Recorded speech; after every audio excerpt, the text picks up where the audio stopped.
قرآن مجید میں بیان کردہ معجزات۔ سب سے پہلا معجزہ ہے حضرت موسیٰ علیہ السلام کا۔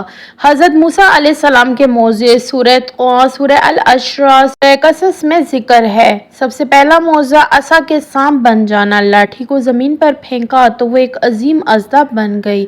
دوسرا معجزہ ید بیضاء، چمکتا ہوا ہاتھ، جب ہاتھ کو بغل میں ڈال کر نکالتے تو وہ چمکنے لگتا۔ تیسرا معجزہ دریائے نیل کا پھٹنا۔ حضرت موسیٰ علیہ السلام نے عصا مارا تو دریا 12 راستوں میں تقسیم ہو گیا اور بنی اسرائیل گزر گئے۔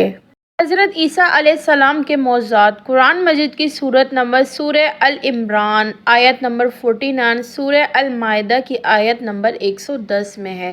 مٹی سے پرندہ بنا کر پھونک مارنے پر وہ زندہ ہو جاتا۔ مادر ذات اندھوں اور کوڑھوں کو شفا دینا، مردوں کو اللہ کے حکم سے زندہ کرنا، مائدہ دسترخوان آسمان سے نازل ہونے کی دعا قبول ہونا۔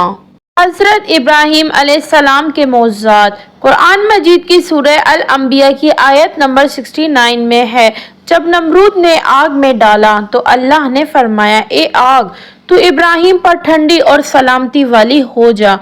آگ ٹھنڈی ہو گئی اور حضرت ابراہیم علیہ السلام سلامت رہے۔ حضرت صالح علیہ السلام کا معجزہ۔ قرآن پاک کی سورہ الشمس، سورہ الاعراف اور سورہ ہود سے ہے۔ قوم سمود نے معجزہ مانگا تو ایک پتھر سے اونٹنی نکلی جو اللہ کا نشان تھی۔ حضرت نوح علیہ السلام کا معجزہ۔ قرآن پاک کی سورہ ہود آیت نمبر 36 سے 34 تک۔ طوفان نوح، زمین و آسمان سے پانی برسنے لگا، پوری زمین ڈوب گئی۔ حضرت نوح علیہ السلام نے کشتی بنائی اور ایمان والے اس میں سوار ہو گئے۔ حضرت یونس علیہ السلام کا معجزہ۔ قرآن پاک کی سورہ الصفات، سورہ القلم سے ہے۔ مچھلی نے نگل لیا اور وہ اس کے پیٹ میں زندہ رہے۔ دعا کی، لا الہ الا انت سبحانک انی کنت من الظالمین۔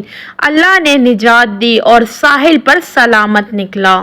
حضرت محمد صلی اللہ علیہ وسلم کے معجزات۔ قرآن پاک کی سورہ القمر، سورہ بنی اسرائیل، سورہ الانشقاق۔ شق القمر، چاند کے 2 ٹکڑا ہونا۔ اقتربت الساعۃ وانشق القمر، القمر کی آیت نمبر 1۔ معراج کا واقعہ، بنی اسرائیل کی آیت نمبر 1۔ پاک ہے وہ ذات جو اپنے بندے کو رات کے حصے میں سیر کروانے لے گئی۔